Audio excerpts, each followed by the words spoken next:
Regional Office of FAO has taken steady steps towards a multi-sectoral system in addition to the consistency of different policies. Based on the regional initiative for water scarcity for the Near East and North Africa, we are working on managing the lands and water resources, including, for example, the smart transformation in water sector. FAO this year would organize during the Cairo Water Week a track for 2 days, tomorrow and after tomorrow. This track or path would give us all an opportunity to be introduced to the strategies and innovative technologies and political procedures that can help achieve sustainable development of water resources and securing water for the future generations. Also, this is an opportunity for the governments and the representatives of different organizations, private sector and companies to draw a collective path to work together hand in hand with FAO. Let us all collaborate together towards a collective action so that we can adapt or have an action on water adaptation for the realization of the SDGs. Thank you all for attending Cairo Water Week, and we are looking forward to a world where water is going to be a motive for a better and brighter future. Thank you.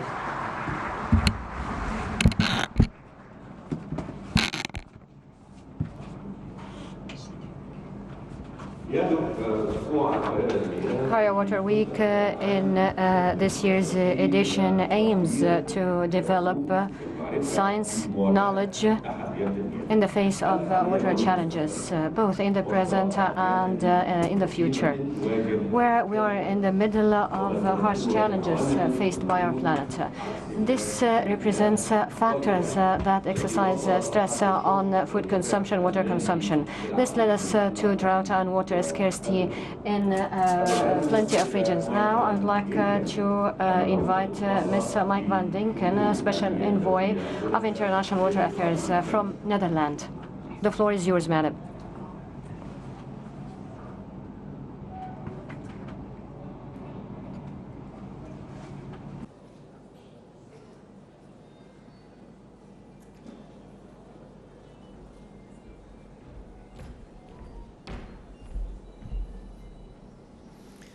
Excellencies, ladies and gentlemen, what a treat it is to be back in the Nile Basin, on the banks of the River Nile, in the beautiful city of Cairo.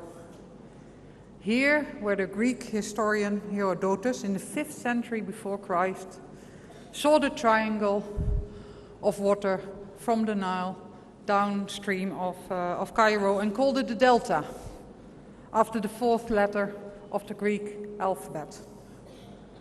A lot has changed since Herodotus visited Egypt 2,500 years ago. Over 100 people now live in Egypt. Smart engineering and hard work have enabled extensive farming along the Nile, and the country is much more urbanized. But something else is changing around the world. In the past decades, for the first time in history, we've pushed the global water cycle out of balance. Climate change threatens cities, it threatens our food supply, it threatens our economy, and it threatens our environment. The IPCC considers the Nile Delta as one of the hotspots of climate change. The panel tells us that by the end of this century, 20% of the Nile Delta might be submerged by rising sea levels. And of course, changes in rainfall patterns will impact freshwater availability along the Nile. Last year, the world came together in Egypt for COP27. Thanks to the excellent Egypt's presidency, and in cooperation with many people in this room, we managed to put water on the agenda, on the climate agenda. This week in Cairo is an important stepping stone towards the next COP in Dubai. Climate mitigation is CO2 climate adaptation is H2O. Water is how climate change manifests itself.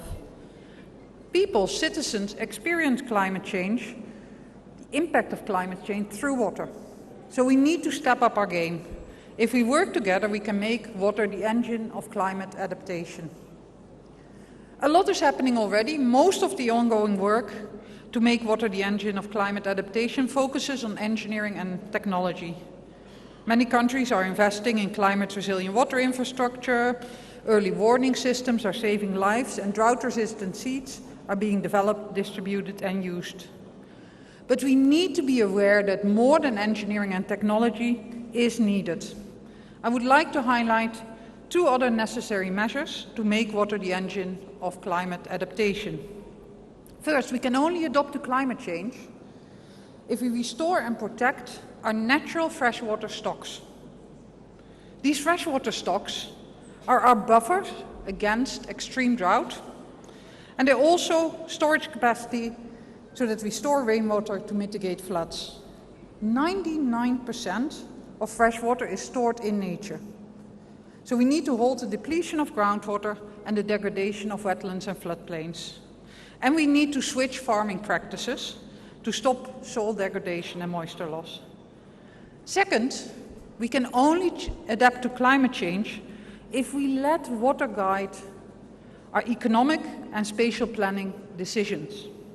If we rethink where we grow our food, where we build our cities, and where we plan our industries. We cannot continue to grow thirsty crops in the desert. We cannot continue to build our cities in areas that will flood. And it's hard to grow our food in coastal areas suffering from saltwater intrusion. So in a changing climate, fresh water availability needs to guide us where we undertake which economic activity. These are huge cultural changes.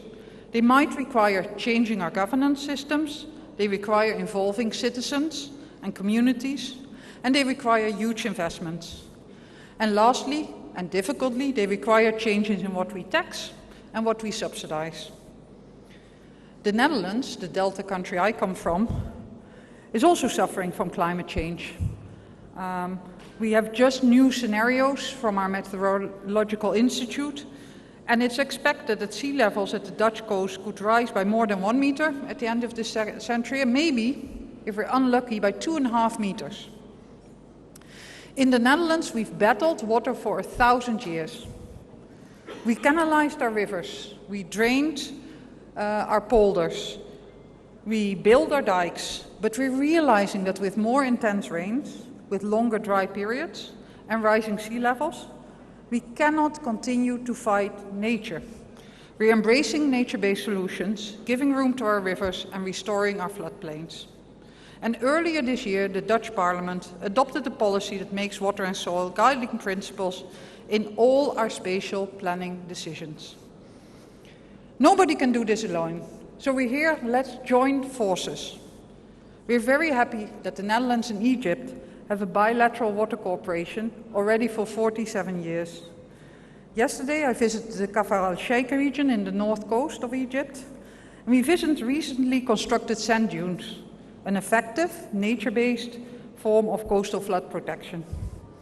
I was impressed by this low-cost solution that also provided work for women and men in the local communities. And I was inspired by the Egyptian engineers that are working with nature rather than trying to fight nature. We can learn from each other. The Netherlands is happy to share our know-how on sand nourishment to further protect the north coast, but we're also here to learn and listen. Nobody can do this alone, so let's join forces. I'm happy to see so many African delegations here in this room today. And Africa took clear leadership on climate during the Africa Climate Summit in Nairobi not so long ago. So this week, Africa will come together around water to find solutions and learn from each other. Nobody can do this together, so let's join forces. I'm happy to see many Delta partners here in this room. Here in the country where Herodotus coined the term Delta.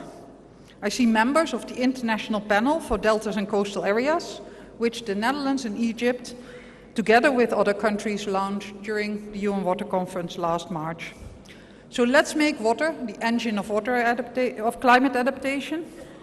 Here on the shores of the magnificent Nile River, let's join forces towards a water-secure world. Thank you.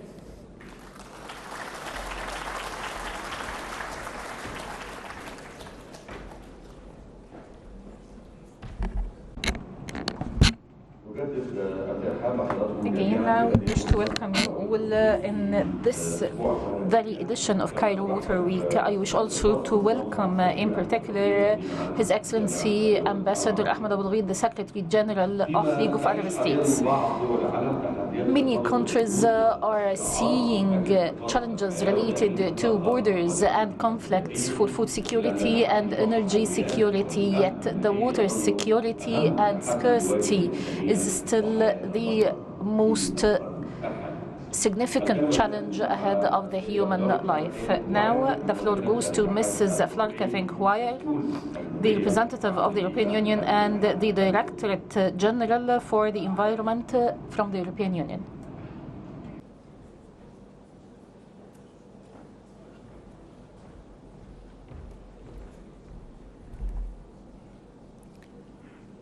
Dear Ministers, dear Excellencies, dear honorable guests, dear friends, let me start by thanking Egypt for its leadership, for organizing this event on water in very difficult times for the region. So thank you for doing this.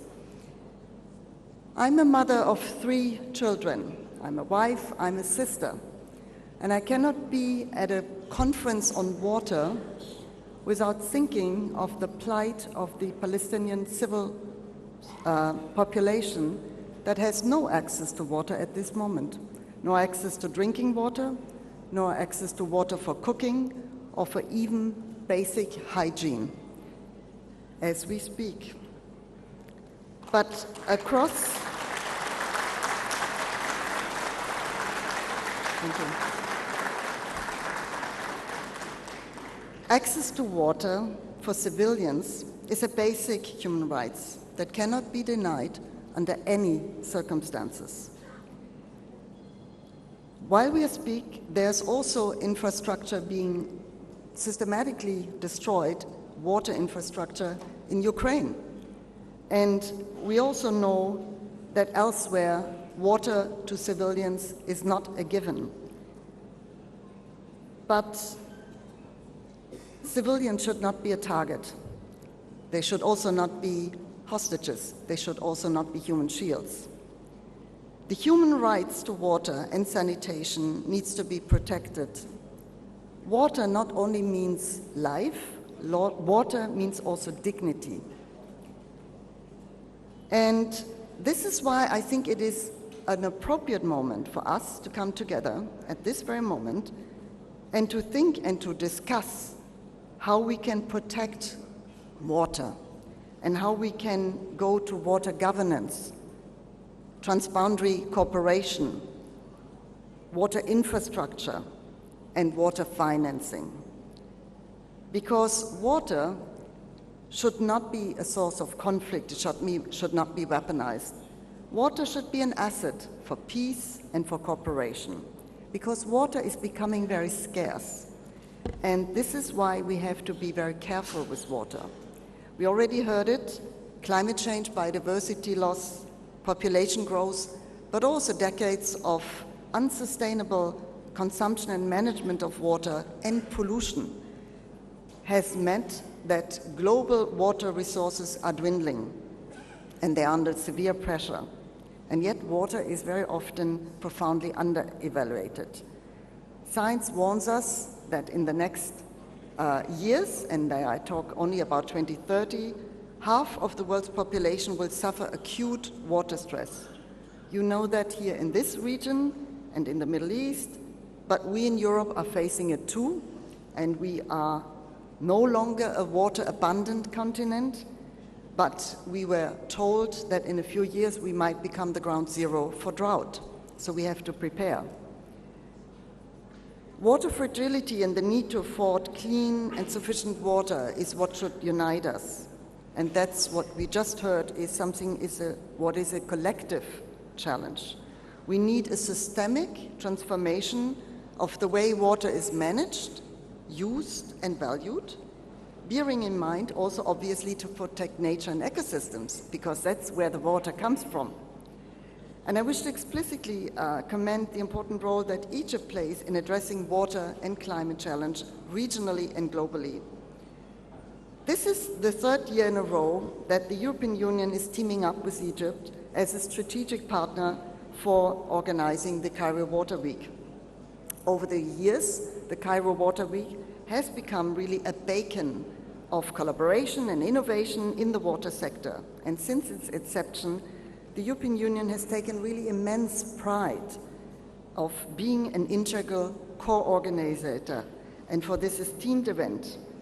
And we want to reaffirm our dedication to water security and sustainable regional initiatives. And this year's edition of the Cairo Water Week comes after the UN Water Summit and makes it very important, where also Egypt played a very important and decisive role in co-chairing an interactive dialogue on interconnectivity between increasing water stress and the triple planetary crisis, which means biodiversity loss, climate change, and pollution.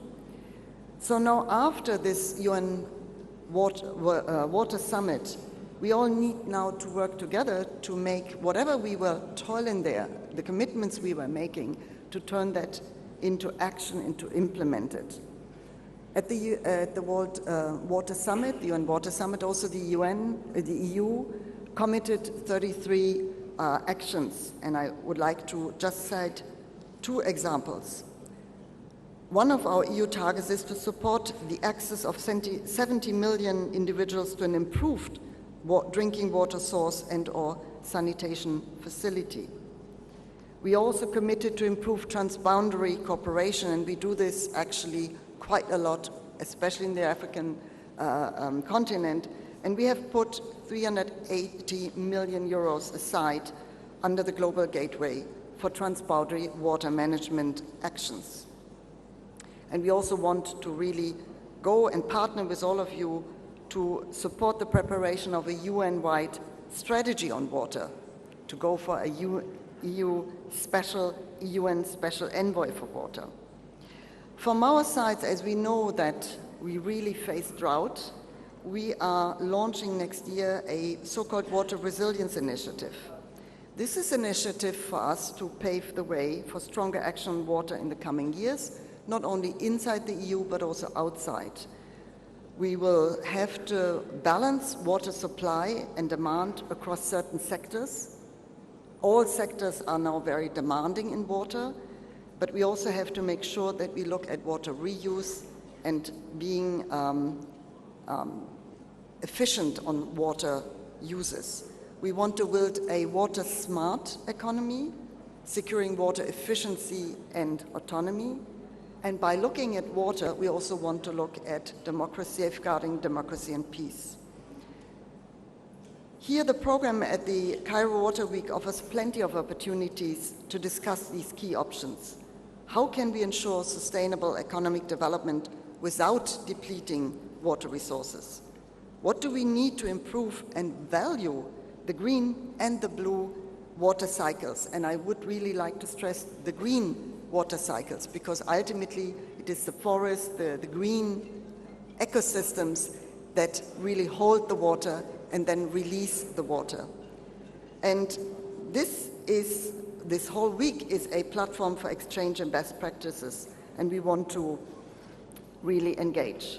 Let me conclude by appreciating also Egypt's resolve to be a regional hub for transferring knowledge and integrated water resource management. This is really a topic of highest interest. And in this regard, I also want to highlight the Egypt's Nexus on Water, Food and Energy program, which is a step forward in promoting the Egyptian climate agenda.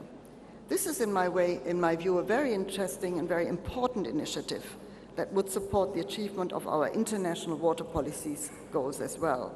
And it fits into our joint efforts to maintain the momentum of the UN Water Conference. We have a Team Europe initiative, which means we want to pool together the resources of the European development partners by member states and the European Union to achieve the most significant sustainable impact and transformational changes in partner countries. And in Egypt, the Team Europe initiative for integrated water and food security was created precisely to address this.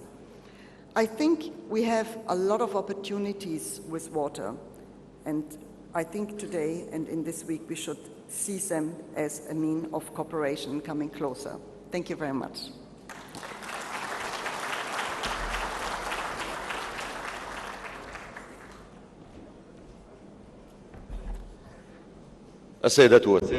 Ladies and gentlemen, dear guests, Cairo Water Week this week is going to witness a number of proceedings, including high-level sessions, technical sessions, and workshops, as well as a number of presentations from international speakers.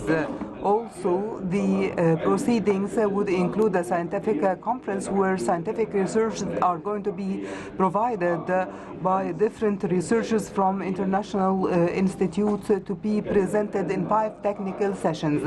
And now I would like to give the floor to Ms. Chu Jing, the Vice Minister of Water Resources, China.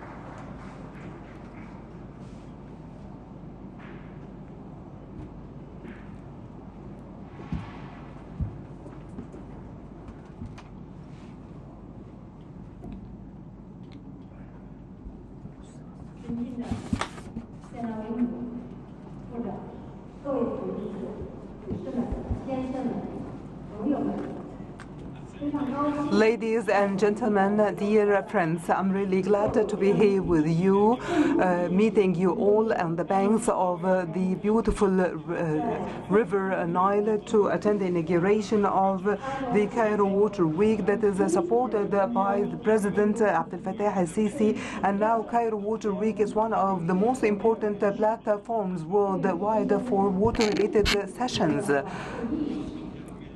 It is now becoming of an important significance concerning raising the awareness of water. Today's session is held under the theme Action on Water Adaptation for Sustainability. And this indicates that there is a good response to the conclusions of the previous edition of Cairo Water Week concerning the importance of collaboration concerning water resources. Also, this is a platform for the international community to discuss how we can increase our capacities towards water adaptation. This is of a paramount importance in order to realize water-related targets and objectives under UN. And on behalf of the Ministry of Water Resources in China, I would like to congratulate Egypt for the inauguration of the Action on Water Adaptation Cairo Water Week. Now we are having many crises concerning water, seeds and energy, and this would further indicate the fragility of the economic system worldwide. Water resources are the key to support the economic and sustainable growth, as well as environment. Also, it is a sensitive resource that is susceptible to different climate changes. It is very important to ensure water security because this is becoming of an paramount importance for all the countries. Therefore, it is very important to realize the SDGs related, water-related SDGs, and it has become very urgent for all the for all humanity. The distribution of water resources in China is not equitable. In addition, we are facing many risks concerning floods and drought. Therefore, China is one of the countries that has many complicated conditions. The President of China has discussed the importance of the rationalization of water consumption, distribution, in addition to exerting more effort from the government in this regard. Science has answered many questions concerning how to control water, and it has also provided guidance to stand up against the water-related crises. It is also very important to note that water control in China has led to historical transformations and solution of different related water-related problems. We are applying the President's ideas concerning the water, and we have tried to increase the capacity of the country towards water security. By increasing the quality of water, in addition to maintaining or developing many projects, in addition to maintaining the environment of rivers and applying the digital twinning in irrigation systems, and in addition to the increasing and improving the governance of water systems and others.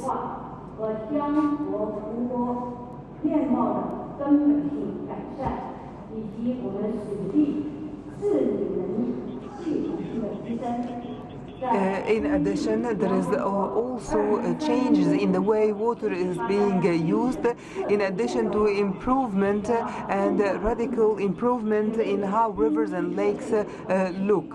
So we have made a great progress in the SDGs agenda. And this actually made the water security available for China. The world is going to face many water-related disasters, including water scarcity, water pollution, in addition to different issues related to water safety. The Ministry of Water Resources in China has signed many memorandums of understanding with Arab and African countries, including Egypt, and it has also entrenched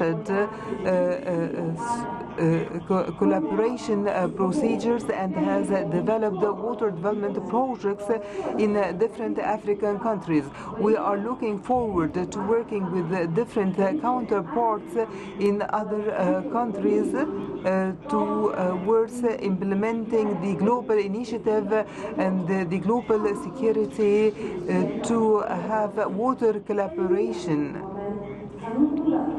In addition, we wanted to have different collaboration systems in relation to water resources, and also we needed to use the different recommendations made by the previous editions of Cairo Water Week to adapt to the climate changes. We also needed to provide further contributions towards the realization of SDGs for the year 2030, so that we can all write together a new chapter of water management for a better future for humanity. And at the end, I'm wishing you all a great success. Thank you.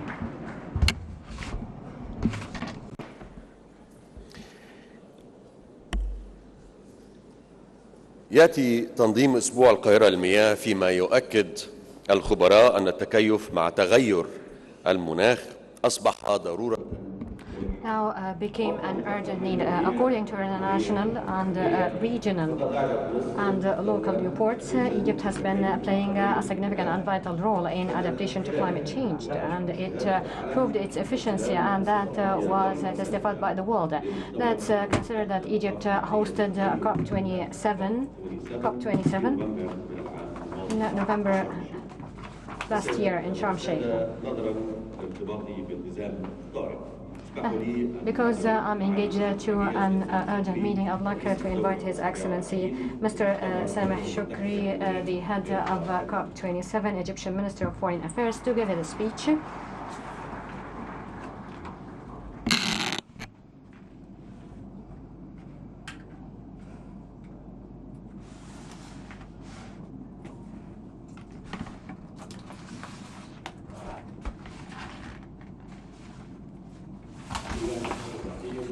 Allah, most gracious, most merciful. Your Excellencies, Ministers, and Your Excellencies, as a delegation, ladies and gentlemen, Your Highness, Your Excellency, Dr. Venezuela, Ministry of Water Resources and Irrigation. It's an honor to be standing here before you in the occasion of inaugurating Cairo Water Week, held under the title of Action on Water Adaptation for Sustainability. Before Egypt tenure or presidency for COP27. Egypt has taken on itself during its presidency to COP27 to put water issues in the heart of climate action agenda. For the very first time in the history of climate, UN summits managed to include a very significant resolution, and it reached a historical decision that has to do with establishing a fund to deal with the losses incurred as a result of climate changes. That proved important, especially in light of the successive disasters and implications caused by floods, droughts, and other phenomena, and as a result of the significant losses that hit properties and people in different places in the world. In light of the climate summit that was held, Egypt co-chaired and presided over the interactive dialogue with China on climate and resilience. Among the recommendations, there was an indication for establishing a mechanism for following up all water commitments, and that is to be considered during climate summits through a preparatory track that is held between intercop process, which aims at anchoring water issues. Within the same vein, there has been underlining of the importance of a UN action program for countries suffering from water resources. That came in line with one of the recommendations issued by this esteemed event, which is Cairo Water Week, during its previous edition of 2022.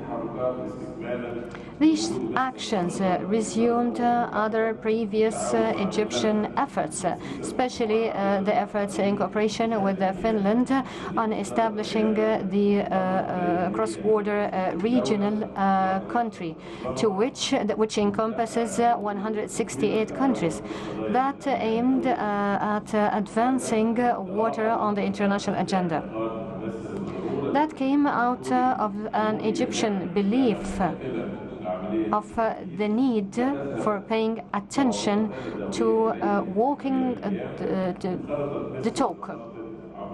Egypt actively engaged in the adoption of the General Assembly resolution on the follow-up of UN Water Summit.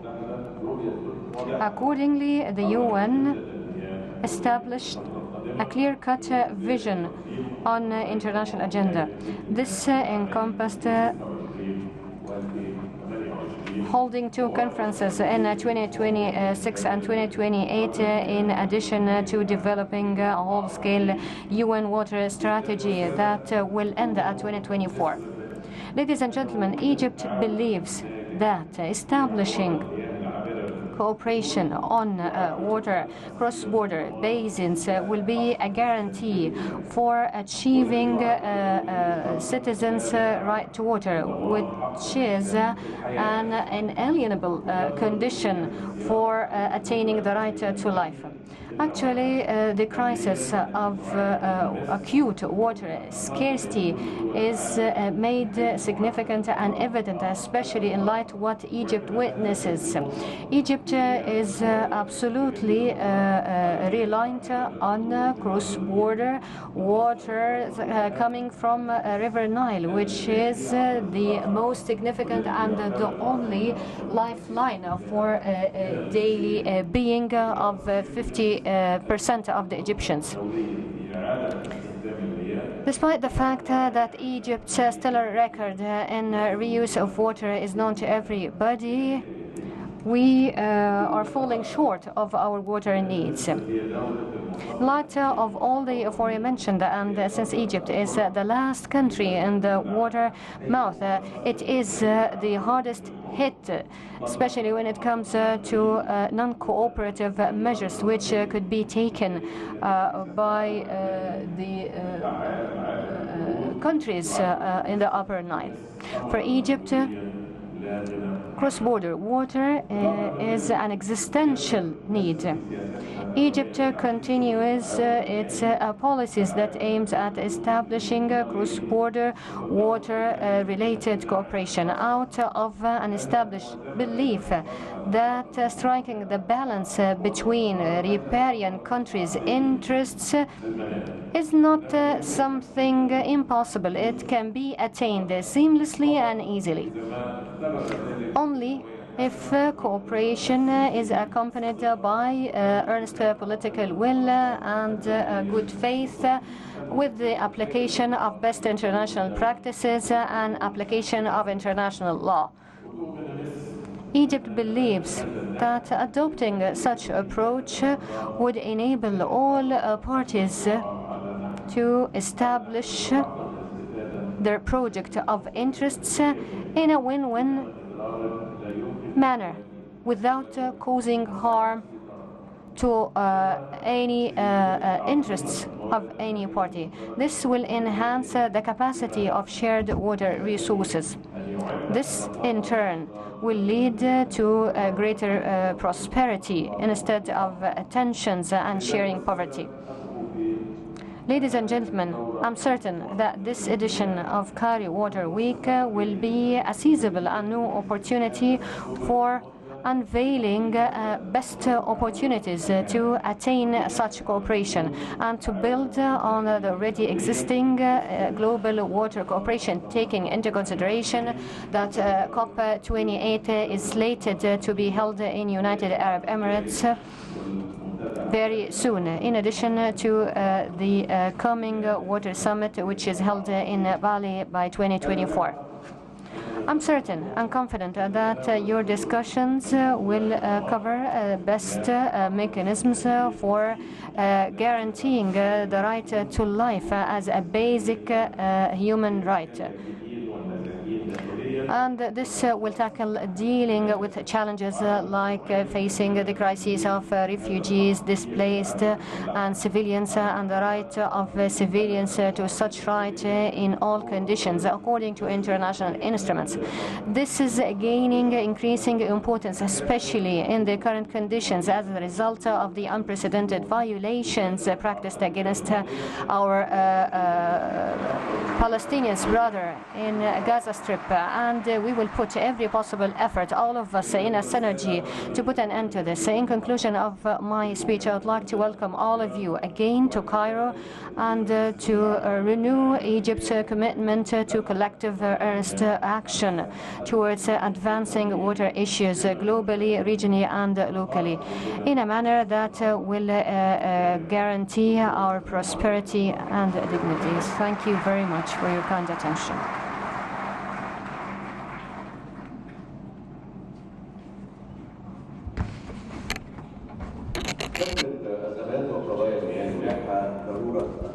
Conflicts and crises over water put coordination, collaboration, even partnership as a necessity amongst all regions and countries. This is a role on which which Egypt is quite keen, particularly with our brothers and sisters in the African continent. This is an ample opportunity to be provided every year through Cairo Water Week, so we can develop policies, plans, and vital measures on water and adaptation as well, facing the environmental emerging challenges. Now we will give the floor to Mr. Bill Yang Deng, the Minister of Water Resources and Irrigation in the state of South Sudan.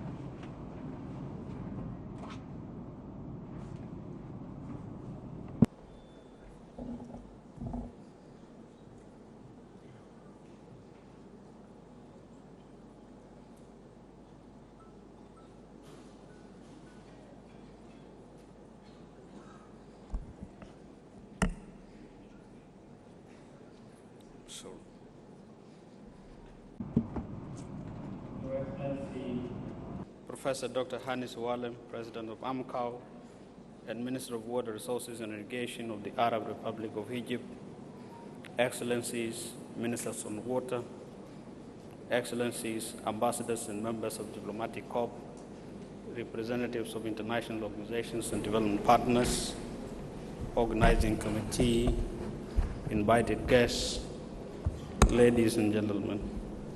At the outset, I would like to thank the government of the Arab Republic of Egypt under His Excellency President Sisi for unwavering commitment to hosting Cairo Water Week at a time of immense challenge to this nation due to unstable neighborhood, Sudan at war, Libya being affected by floods, and ongoing crisis in Gaza, all of which resulted in an influx of refugees in their millions into Egypt.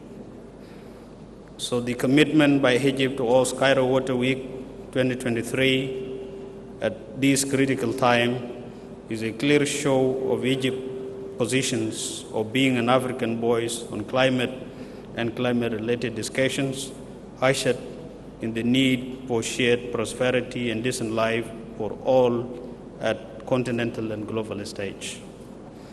As we cannot achieve food and nutrition security, reductions of waterborne diseases, and sustained inclusive economic growth without water, the Cairo Water Week has played a crucial role in putting water at the heart of climate actions and economic growth and development by bringing experts together from continents and different backgrounds to share their experience and best practices in resolving problems of water and climate shocks. Without water, human life is impossible, and economic growth and development is unattainable. The two, water and climate change, are indivisible in such a way that climate shock cannot occur without the questions of water, and to address it, water has a leading role. Therefore, on this occasion, I appreciate the role played by Egypt in consolidating and unifying African positions on water and climate, taking Africa's water initiative to international arena. The COP28 at Sharm el-Sheikh, establishments of Pan-African Institute for Climate Adaptation, and resilient capacity building in African actions on water for adaptation and resilience that are typical examples of Egyptian contribution. In preparations for COP28 in Dubai and UN Water Conference in Indonesia, we need to have a common position of one voice on compensation for loss and damage caused by climate change, access to climate finance, and eligibility criteria for accessing this fund, and serious commitment to move from talks and climate policy discussion to actions and implementation. Invited guests, ladies and gentlemen, as a young country, we have the lowest energy production and usage in the world with zero carbon emission. with thick forests in most parts of South Sudan and third wetland, which is the second largest wetland in the world, we contribute massively to carbon sequestrations and carbon sink. But despite all this, due to climate change, in the last 4 years in a row, South Sudan has been seriously affected by floods and torrential rains, which resulted in massive displacements of over 1 million people, loss of agricultural land, submergence of boreholes and schools, outbreak of waterborne diseases, and destructions of livelihoods, which have brought about high risk of famine and starvation, and hunger and diseases among the people. We rank 7 on the list of Global Climate Index of countries most affected by climate change. Prosperity, decent and rewarding lives have been crippled by the climate shock. In solidarity with the people of South Sudan, grounded in principle of shared prosperity and decent lives for all, the World Bank has given financial support to the Ministry of Water Resources and Irrigation of the Republic of South Sudan for the implementation of the regional climate resilient projects. The Egyptian government, in support of people of South Sudan, is now doing removal of aquatic weeds and wooden logs in United States as mitigation measure. So for us, climate change is real, and the way that seems to work out for us now is to mitigate, adapt, and create resilience while learning from those with experience, knowledge, and technology. Fair as we always used to be, we know that those responsible for global warming do not do it for bad intention, but this does not make them free from the blame. They have the cost, they can reduce carbon emission, and support low carbon emitters to keep their carbon emission low. The Cairo Water Week 2022 provides us with opportunity as Africans to prepare for COP28 in Dubai and the 10th World Water Forum in Indonesia. Climate change has become a serious threat to humanity, and the need for action to address this is critically important.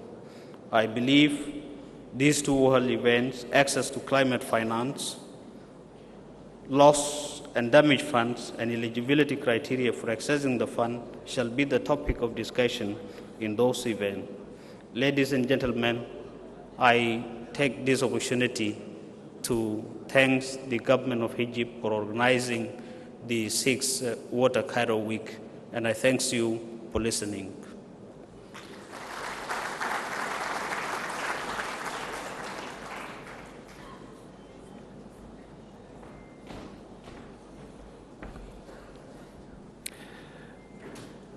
السيدات والسادة يضرب تغير Ladies and gentlemen, we can see that the climate change is affecting the most important resource in the Arab region, which is water.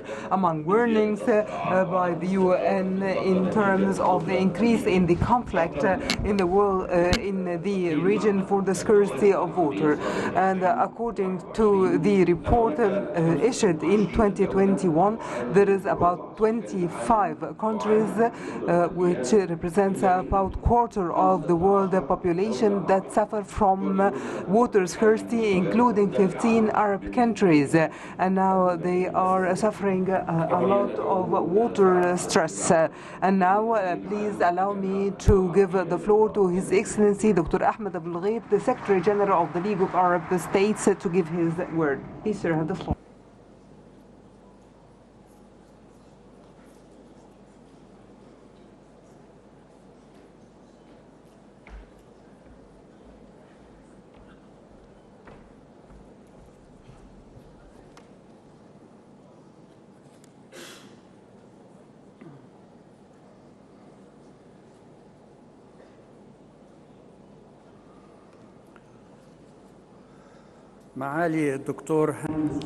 Your Excellency Hani Swalem, the Minister of Irrigation and Water Resources in the Arab Republic of Egypt, Your Excellencies, ladies and gentlemen, I am glad to participate with you the inauguration of the 6th edition of Cairo Water Week.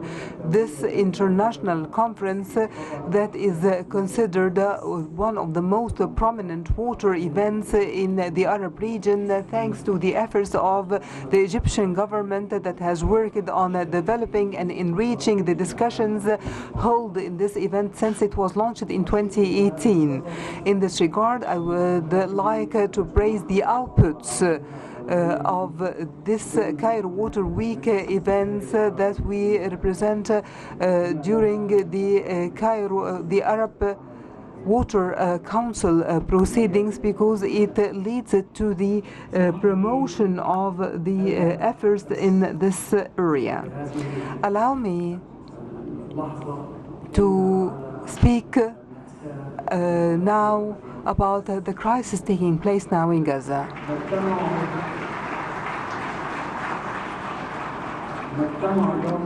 We are here together in Cairo while our hearts fall for Gaza. Gaza, where Israel is committing for the second time and under the eyes and ears of all the world another crime to be added to its record that is full of crimes since the crisis of 1948. Out of its desire to continue its plan towards pushing Gaza population who are actually refugees to immigrate once again. This is done by pampering them randomly and also by depriving them from the least human rights. Here I mean the right to water, the right to food, and the right to medicine and treatment, and all other human rights. History will record once again that Israel is applying without mercy the burnt land policy by intentionally targeting the water treatment plants, sanitation plants and hospitals, using weapons of mass destruction to force the Palestinian displacement in order to liquidate their cause at the expense of their rights and at the expense of the neighboring countries. The destruction of many of the key facilities indicate that they have a deep desire to more destruction and to make the rest of the Palestinian lands not suitable for life, taking into consideration that while doing this, this would push the Palestinians to surrender. But this would never happen. Israel is targeting the Palestinian infrastructure, as was the case before in South Lebanon and in Syria, without any limitations and without paying any attention to the international human law. And I would remind that in Article 54 of the Additional Protocol of Geneva Agreements that it is prohibited to attack the indispensable materials, including water grids and irrigation. Also, Rome Pact of the International Criminal Court considered the destruction of infrastructure as war crimes. This comes in addition to many other international agreements that would prohibit the use of water as a weapon against civilians. This was revealed by the position. This has revealed the position of those who use double standards and who justify the crimes of targeting water grids and networks as well as electricity as being targeted by Israel as being self-defense. And in the same time, they would condemn these very same acts in other situations. And I would remind you that we have seen these double standards before in other Arab water-related causes. When a country like Egypt would try to claim its right to live, they would talk about the Ethiopian right to development, and no one actually in the Arab world would oppose the development in Ethiopia. On the contrary, would help them to develop.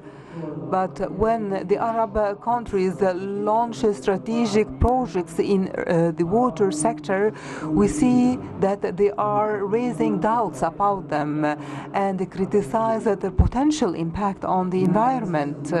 This was not the first time that Israel is using water as a weapon. It did not only steal the Arab water, but it has also methodologically and systematically targeted all the water facilities because of their understanding of how important this facility is, in addition to their desire to put the Palestinians under the mercy of thirst, disease, and hunger. The League of Arab States recognizes well the seriousness of these acts that would threaten the water security in the Arab region, and through the Arab Water Ministerial Council, it has conducted a number of studies, including the experts committee that is working under the council to estimate the water damages in Gaza. And we have mobilized the funds needed to conduct these studies. And if you may all recall that we have presented the results of these studies in July 2022 at the headquarters of the League of Arab States, where we have raised an alarm against the urgent situation of the water and energy networks in Palestine due to the Israeli systematic attacks.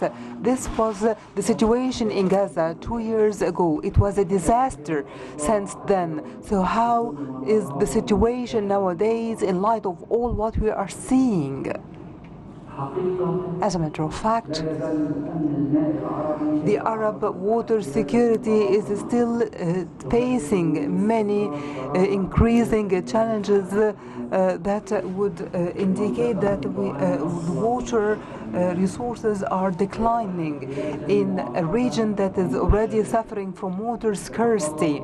These are overlapping challenges, and in order to face them, we needed to increase and double our investments in the water sector, especially in terms of experience exchange and unifying our efforts towards launching initiatives that would lead to maintaining and preserving water. The Arab countries have exerted a lot of efforts in this regard, whether at the national level or at the international level. In this regard, I would like to particularly refer to Egypt's effort during COP27 in Sharm el-Sheikh, as it has succeeded in synergizing the global efforts towards three pillars of concern to the developing countries. First, the losses and damage fund, also the water initiative for action on water adaptation, and early warning initiative for everyone that was provided by the United Nations. In connection to early warning to warn against natural disasters, you may all recall how Daniel hurricane has led to the destruction of Darna Dam in Libya. I believe it is very important to work on the early warning systems in the Arab region to be able to withstand the crises. Because the costs for being prepared for water crises would be much less than handling and addressing the consequences of these crises. Many of these dams actually are located outside the borders and boundaries of the Arab countries, and we do not have enough information about the maintenance of these dams. And of course, Syria, Iraq also suffer a lot of this. In conclusion, I may also refer to the fact that the proceedings of Cairo Water Week include a preparatory Arab meeting for the Arab Forum for Water that is going to be hosted in May 2024 in Indonesia. In addition to a technical committee, Paramount Joint Technical Commission for water. I wish you all success. Thanks a lot for your kind invitation. Thank you.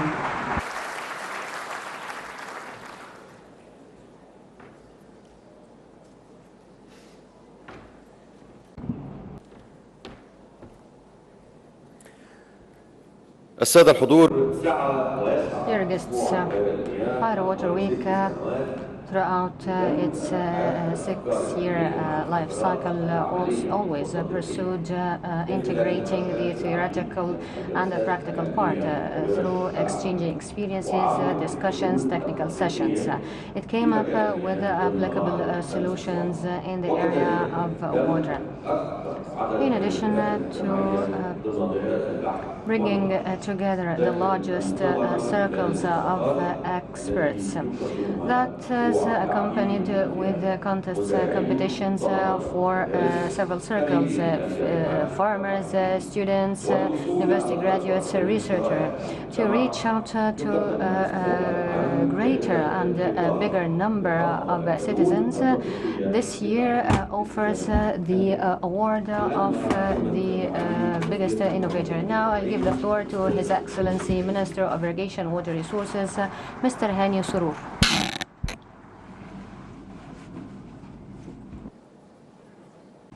Hani Suwailem, I'm so sorry.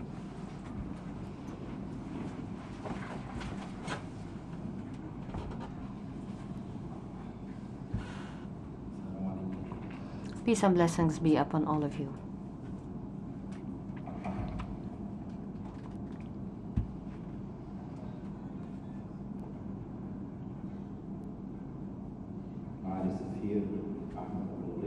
Your Excellency, Ambassador Ahmed Abul Ghait, League of Arab States, General Secretariat. Your Excellency, Minister Rania Al-Mashat, my dear colleagues, ministers, esteemed guests. Also, I'd like to welcome heads of delegation, Your Excellency, ambassadors. It's a pleasure to welcome all of you today in the inauguration session, opening session of 6th Cairo Water Week, held this year under the title of Action on Water Adaptation for Sustainability, under a kind patronage of His Excellency Abdel Fattah El Sisi, the President of the Arab Republic of Egypt. Ladies and gentlemen, this international event is an opportunity to come together with our colleagues, friends and brothers from different locations from the world in order to integrate our visions pertinent to water and climate change profile, and we enhance the ties of cooperation, scientific and technical exchange between our countries, and to increase awareness of communities on water issues, and to encourage innovative ideas in the face of water-related challenges. This extends to school students up to researchers, experts, and ministers. At present, we convene at a critical moment where the entire world faces significant challenges pertinent to water and water sustainability, especially when we consider population and overpopulation. This entails an increased demand on water. This is not limited, the challenges are not limited to overpopulation and overconsumption of water, but it extends to a climate change profile, which we witnessed in several evident phenomena that hits and impacts water sector in the entire world. This caused several economic, social implications. In 2022 alone, more than 110 people were directly affected by water and climate-related challenges. This led to economic losses that exceeded $110 million in addition to 5,000 casualties. 5,000 casualties. 48% of which are pertinent to drought, 43% of which came as a result of cyclones, according to the database of emergency events in WMO, World Meteorological Organization. This compounded the complications that faces our pursuit to provide sustainable water. This compounded the challenges before the achievement of SDGs, especially the sixth goal on making water available and achieving water security, especially in light of water, energy, food nexus. In this regard, I would like to extend my sincere thanks to Her Excellency Minister Rania Al-Mashat for the NWAFI platform, which ties water, food, and energy together. This is a role model to be followed by numerous countries. I would like in this regard to commend her effort. In this regard, we can only pay heed to the impact of wars on the availability of water basic needs, especially water, food, electricity, as is seen currently in the conflict-ridden Gaza Strip. In addition to all the losses incurred as a result of the current aggression, which left more than 7,000 casualties within only 3 weeks. This extends to implications of climate changes that left I've been telling you that 5,000 casualties came as a result of climate change, while we lost 7,000 casualties in Gaza Strip as a result of reckless, irresponsible actions only within 3 weeks. The deterioration of humanitarian conditions and lack of life basic needs portends an increase in that number of casualties. I can only ask you now to stand one moment to mourn the casualties in the entire world.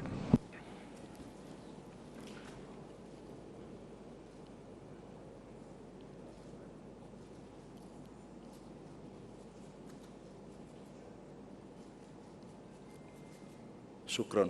تفضل.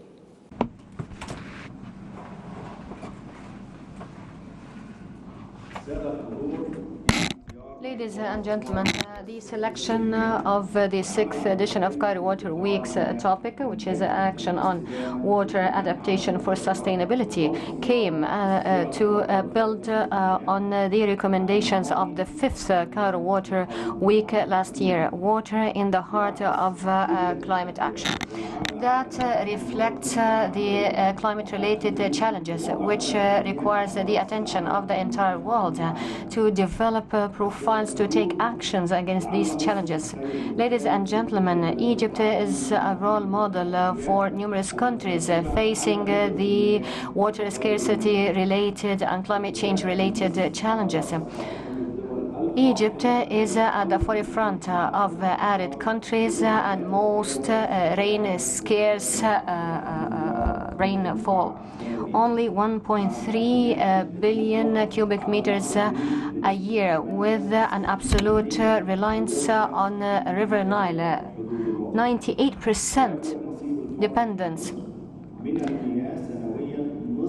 Egyptian citizen water per capita is 50% of the water poverty level globally, and our quota is only 60 billion cubic meter, while the demand is 115 billion cubic meters. We try to secure part of the shortage by water reuse, in addition to importation of 4 billion cubic meter in the form of foodstuff.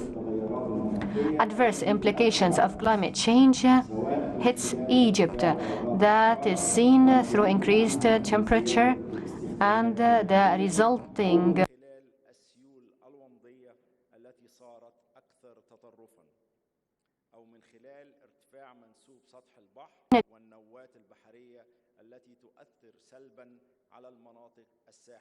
that has an impact on coastal areas, despite the fact that we are witnessing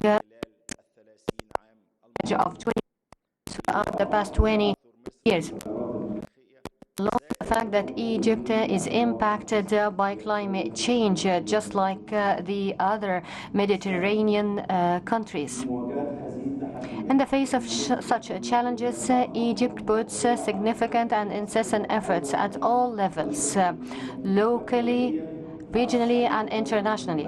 At the local level, Egypt adopted policy action that is underpinned by rationalization of water consumption, especially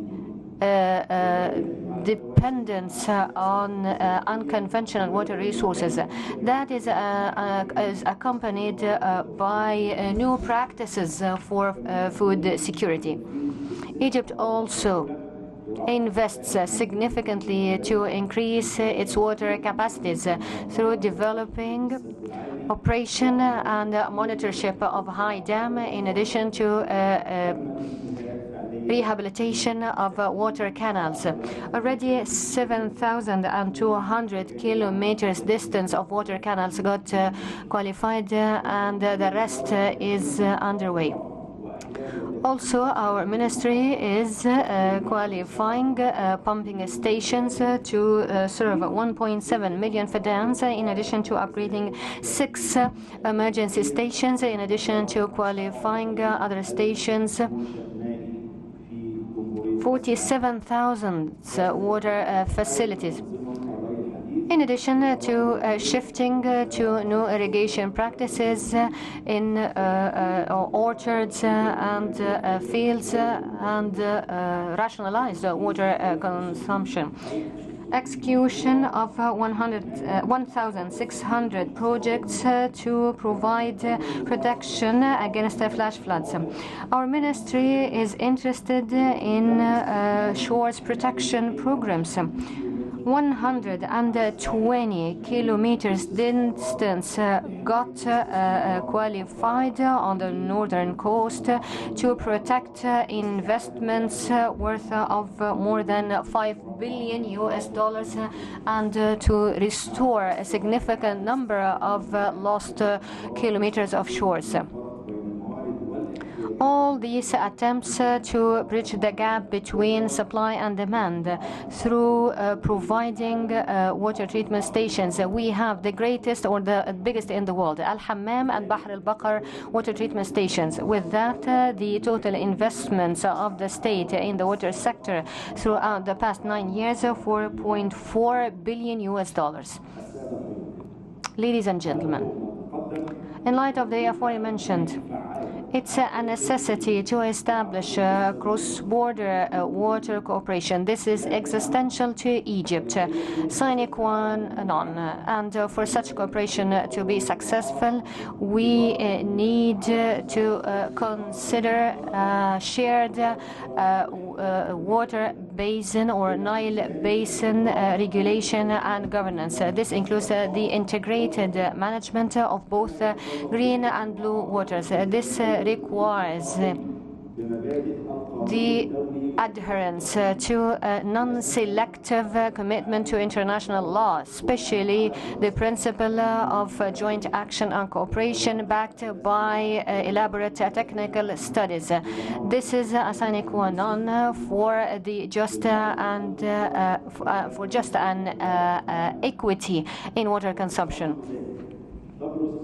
In the same vein, it is grave to face the current irresponsible actions. This is represented in the JERD, which started more than 12 years ago.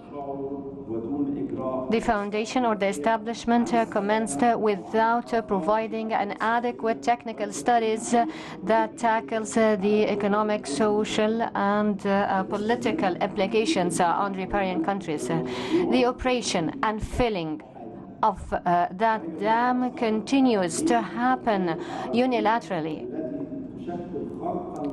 in absence of all cooperation, in flagrant violation to the international law, including the Declaration of Principles signed 2015. They violate the Security Council resolution of 2021. This is an existential danger that threatens more than 100 million citizens in Egypt. Despite what is known about hydrological dams, that they pose no danger. In fact, such unilateral practices in the operation and filling of that huge and colossal dam could have a disastrous effects. In case such practices continue in companion with lengthy drought, this could lead to the loss of a huge number of jobs, in addition to the loss of 15% of the Egyptian agricultural land, together with the danger of increased social and economic tensions and the exacerbation of irregular migration. Such practices could lead to increasing the bill of Egyptian imports. Nevertheless, Egypt continues its incessant attempts to reach at a binding legal agreement on the operation and filling of the aforementioned dam in a manner that observes its national interests and secures its water security. In an attempt to prevent any impairment or loss to the Egyptian water sector, together with the other riparian countries. This requires us to adopt a comprehensive vision that strikes the balance between interest for all and prevention of harm. Egypt also seeks to enhance cooperation with all the river basin countries through exchange experiences. This is reflected through numerous bilateral water-related cooperation projects, such as the project on combating water weeds in Great Lakes and other projects related to the protection of villages against floods. In addition to the establishment of water catchment reservoirs and the establishment of water stations from aquifers, in addition to other related stations and forecast stations. Egypt is interested in building the capacities of our technical experts from all African countries. At the international level, Egypt actively engaged in all international relevant initiatives aiming at achieving more international cooperation in facing water-related challenges. Egypt, during its tenure of COP27 and in cooperation with other international partners, they all managed to place water in the heart of an international agenda. This was evident during the roundtable on water and allocating a special day for water and allocating a special stall for water, in addition to launching international initiative for aware actions for water adaptation and resilience. It aims at establishing on-ground projects in the African countries to provide adaptation to climate changes. All that got culminated by integrating water for the very first time in the covering decision issued during COP27. Cairo 5th Water Week 2022 played a vital role in the preparation for COP27. Egypt is honored to preside over the African Minister Council of Water for a 2-year period. Egypt will work diligently during this period to advance water profile at the level of the African continent, in addition to underlining the challenges faced by the continent at the international level. The African Center for Water and Climate Adaptation, Pan-African Center, got established under the umbrella of the International Initiative in the Water Sector, AWARE. Interested in the implementation of diversified training packages in all water profiles to build cadres able to tackle water profile in light of the compounding challenges related to climate change. Egypt continues its attempts through its active engagement in all international, regional forums by engaging in discussions with donors to mobilize further funding for achieving water security in the African continent and achieving the African Vision of 2025 and beyond, in line with the African Agenda of 2063. The Africa we want. I would like to remind you in this regard of the UN Water Conference held this year for the very first time after 46 years, where Egypt played an active role in cooperation with Japan in the interactive Dialogue 3 on water, climate, which resulted in important recommendations which will help us chart a roadmap for UN water decade till 2028. Egypt, as the president of the current Council of African Water Ministers, is active in the 10th World Water Forum, engaged in the dialogue, which is slated in Bali 2024. To underline the priorities and the African messages to be integrated in the international water agenda, 6th Cairo Water Week, which we open today, is a preparatory event before COP20 and slated in a month in United Arab Emirates, where the recommendations of the 6th Cairo Water Week will be integrated as inputs in COP28. Ladies and gentlemen, in conclusion,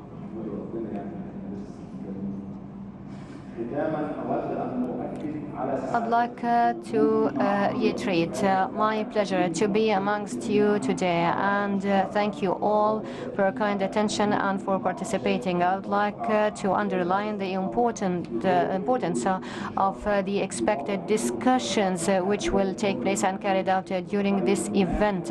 How important this is to devise solutions for the challenges that we face and to crystallize pledges and commitments to be adhered to by all international parties to synergize efforts to face the adverse implications of climate change, especially in the water sector, and to mobilize efforts for a better future for our next generations and for our kids. Peace and blessings of Allah be upon all of you.